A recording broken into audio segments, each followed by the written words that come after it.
Você pensou que o absurdo chegou lá naquele limite, cara? Não, vou te mostrar uma nova fronteira. Se liga, ó. Um homem viúvo, que alega ter perdido sua esposa devido à negligência de um restaurante dentro da Disney, abriu um processo contra a empresa. Normal, né? Agora a empresa tenta extinguir o processo, alegando que o viúvo usou o período de teste de um serviço de streaming da Disney há 4 anos atrás, e para isso ele teria concordado em resolver qualquer problema com a empresa fora do sistema judicial. Olha o tipo dos caras. Esse é o assunto do plantão do Meteoro.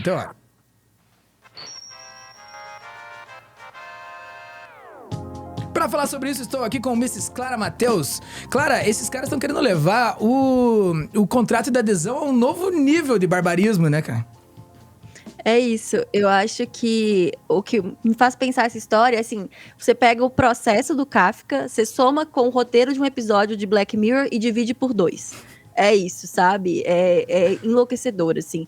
A história toda é muito assustadora, e eu acho que um dos motivos pelo quais sou assustador pra gente é porque o serviço Disney Plus, ele é bastante popular aqui no Brasil, né? Especialmente por causa da parceria que eles têm com o Mercado Livre, enfim. E aí muita gente que usa o serviço ficou surpresa com o teor dos termos de uso, né? Porque, enfim, vamos combinar que grande parte das pessoas aceita termos de uso sem ler, né, Salmas? Pô, 100 e poucas páginas, né, também, o cara tá ali, né? É extremamente longo, a linguagem complicada, né? Então, assim, não é como se eles fossem feitos para serem lidos, né? Então, acho que muita gente se surpreende. Eu aceitei isso também, né? Acho que as pessoas se colocam nesse lugar. E aí a história foi amplamente noticiada, né? Fora do Brasil, no Brasil também. A cobertura mais completa desse caso que eu vi foi a do Globo, né? Mas o que aconteceu foi assim, gente, em termos gerais, né? No ano passado, uma mulher chamada Tag Swan visitou a Disney acompanhada pela mãe e pelo marido. E eles foram jantar num lugar chamado Disney Springs. É uma espécie de centro comercial que tem na Disney, costumava chamar Downtown Disney, né? Teve, há uns 10 anos atrás, mudou de nome, enfim. Mas fica no Disney World, na Flórida, e reúne algumas lojas, alguns restaurantes. É uma região ali perto dos parques, mas que não é exatamente dentro de nenhum dos parques, enfim. E aí a Tag Swan é muito alérgica a nozes e a laticínios, ela teria repetido várias vezes para a pessoa que estava atendendo ela que ela era muito alérgica, né? E mesmo assim, mesmo eles tendo assegurado a ela que os pratos eram seguros, né? Ela comeu e depois disso ela passou mal, depois de alguns minutos. Foi levada a um hospital e faleceu. E o legista teria confirmado que a causa da morte dela foi anafilaxia, né? Causada justamente pelos elevados níveis de laticínio e nozes no organismo dela.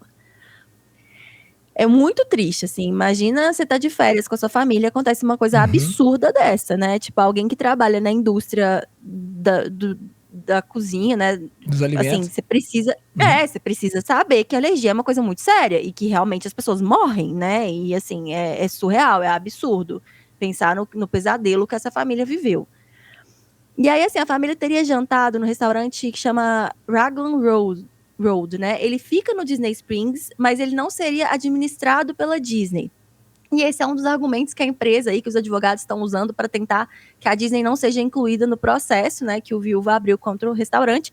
Mas o argumento que está chamando atenção é essa alegação dos advogados da Disney, é que a empresa não poderia ser levada ao júri por esse viúvo, porque ele teria se inscrito num teste gratuito, naqueles testes, 30 dias, gratuito, há 4 anos atrás, e que nesse momento, quando ele estava se inscrevendo para testar a plataforma, o termo lá que ele teria aceitado é que qualquer disputa dele com a empresa Disney seria resolvida fora do tribunal. Então, por isso, eles estão tentando que esse processo não vá para frente, assim. Tipo, totalmente fora do âmbito da relação entre uma coisa e outra, né? Tipo assim, tu tem um serviço com você e um familiar meu morreu dentro de um parque. Tipo assim, não tem nada a ver uma coisa com a outra. E vincular, né? Tipo assim, a relação da pessoa com a marca e com tudo que ela oferece, com todos os serviços que ela oferece. A Disney é gigantesca, né, cara? É parque, é canal, é tudo mais. Então, tudo isso vincular a um contrato de adesão de um plano teste, cara. Há 4 anos atrás, de um aplicativo. Cara, é bizarro. Além de absoluto. Escancara o problema desses domínio desses monopólios, dessas mega empresas que estão em todas as áreas, né, e que a gente nem percebe que eles estão, assim, tão grandes, assim, na nossa vida, né, e aí você vai usar um serviço para uma coisa e de repente você se vê preso num termo de serviço que é draconiano e que não tem nada a ver com o que você está vivendo, sabe, é uma Uhum. loucura a situação toda, né. E eles alegam também que quando ele comprou ingresso para um dos parques, e não foi exatamente isso, né, porque não fica num parque, esse lugar que ele estava, mas que quando ele comprou o ingresso para um parque, ele teria concordado com termos semelhantes, né, que também obrigaria que essa questão fosse resolvida por um árbitro externo e não por Uhum. um tribunal do júri. E assim, o motivo para a empresa recorrer a uns argumentos assim tão pouco razoáveis e que soam bastante injustos é evitar a qualquer custa ir para o júri, né? De acordo com a imprensa, a indenização que o viúvo está pedindo é de US$ 50.000. Mas, aparentemente, um tribunal do júri muito provavelmente daria uma indenização muito maior, né? A Uhum. sentença seria muito maior de indenização. E aí o Globo ouviu um advogado, né, Ross Intellisano, que tem muita experiência em arbitragem. E eles citam esse advogado dizendo que os júris costumam conceder indenizações altíssimas, né? Diferentes de um painel de arbitragem, Uhum. que é para onde a Disney está com a esperança aí de levar esse caso, né, para um painel de arbitragem. Segundo esse advogado, esse caso é um caso, né, de homicídio culposo, e em casos desse tipo, o autor do processo geralmente quer muito que seja julgado pelo júri, enquanto a defesa vai fazer de tudo para não ir para o júri. E a audiência que vai decidir aí o próximo passo desse caso tão absurdo deve acontecer em outubro. Mas sabe o que eu estava pensando, Salmés? Fiquei Hum. pensando sobre as consequências da viralização dessa história. É, porque tem um custo reputacional, me parece, muito alto para a empresa, sabe? Muita gente ficou muito assustada e até revoltada com os argumentos que eles usaram, né? Que os advogados usaram em nome da Disney. A alegação de que os termos do Disney Plus se estenderiam até um restaurante nas propriedades do parque, que, como eles mesmos dizem, nem são eles Uhum. que administram, né? Acaba, eu acho que deixa muita gente chocada e com boas razões, sabe? Boas razões para isso, né? E aí eu acho que a indignação popular foi o motivo para qual esse caso tão terrível tenha sido tão amplificado, né?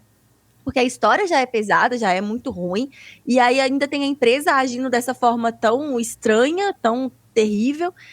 E aí a sensação que eu tenho é que a gente nem teria ficado sabendo do caso se eles só tivessem Pago a lidado grana. de É, uma tipo, forma. ou lidado com uma forma profissional, né? Tipo assim, lidado com uma forma humana a questão, né? Ou racional, pelo menos. Não precisa nem ter coração. É só ser racional, né? Não ser abusivo, né?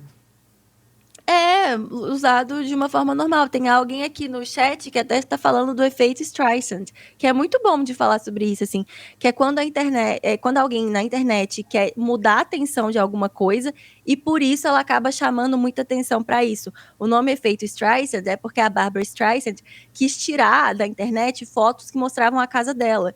E aí, por causa disso, essas fotos viraram a internet inteira, só tinha foto da casa dela, sabe? Uhum. Quando a gente. É esse tipo de esforço. Então, nesse caso, não parece um caso que seria interessante para a empresa que tivesse toda essa divulgação que teve. Mas eles foram com tanta sede de não pagar a indenização devida, né? Porque, enfim, o que o tribunal do júri vai julgar, a gente precisa, se a gente acredita nos processos, né, Uhum. devidos, seria a indenização justa. Mas é tanta ganância de não pagar o que seria justo, de tentar encontrar uma outra forma de conduzir isso para pagar menos, Uhum. que eles acabaram chamando atenção para uma coisa horrorosa que aconteceram nas propriedades da empresa, né? Uhum. E aí, considerando que a Disney também é um parque de diversão, né? Existe um pacto de confiança muito grande entre a empresa e os visitantes, né?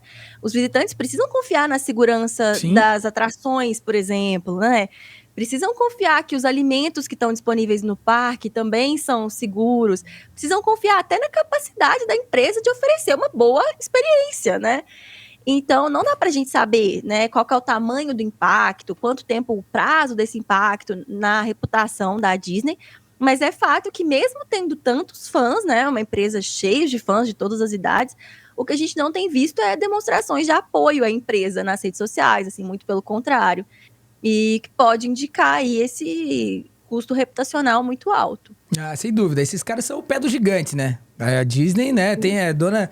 Hoje em dia, passa até Libertadores, mano. Passa até futebol. Né, tem canais de esporte, tem tudo. É gigantesca. A ESPN é da Disney, Inclusive, cara, e daí o que acontece? Quando você dá de cara com uma realidade dessa aí, pelo menos, não que isso vá acontecer, né? Que a empresa vá conseguir se livrar de passar no tribunal do júri. Lá nos Estados Unidos tudo é júri, né, moçada? Então qualquer coisa, bater o carro é júri. São pessoas do povo que escolhem ali com a parada. Obviamente, essas pessoas iam se sentir tocadas em relação ao caso, e muito provavelmente essa indenização seria até maior, mas o caso denota uma extrema pequenez, né, totalmente descondizente com a relação que o consumidor tem com a Disney, né, que tem uma questão afetiva, né, chega a ser sonho das pessoas, né, ir na Disney um dia e tudo mais. Então denota uma pequenez que é totalmente diametral com a respeitabilidade da marca e tal, e também um caráter abusivo que é muito próprio do americano, mas que é algo que a galera que vem importando com muita vontade, sabe? Desde o restaurantinho ali que coloca na plaquinha ali do estacionamento que não se responsabiliza por eventuais furtos ou nada, objetos deixados dentro do veículo, o que não faz sentido nenhum frente ao Código de Defesa do Consumidor, mas é isso, né? Tipo assim, chegar nesse ponto, né? De pegar e ligar um serviço a outro tão distante, né? Num lapso temporal absolutamente irreal para se colocar em xeque a confiança desse acordo, né? Enfim, né? Tipo, a efetividade desse acordo, né? É simplesmente ridículo, cara. Uma pena, mas eu acho que a repercussão na rede social, quem sabe, seja um dos grandes fatores que, se não batem forte na empresa, uma empresa tão grande assim mesmo, se isso realmente não afeta essa empresa, afeta o público e afeta os envolvidos ali, no sentido de que as pessoas se solidarizam.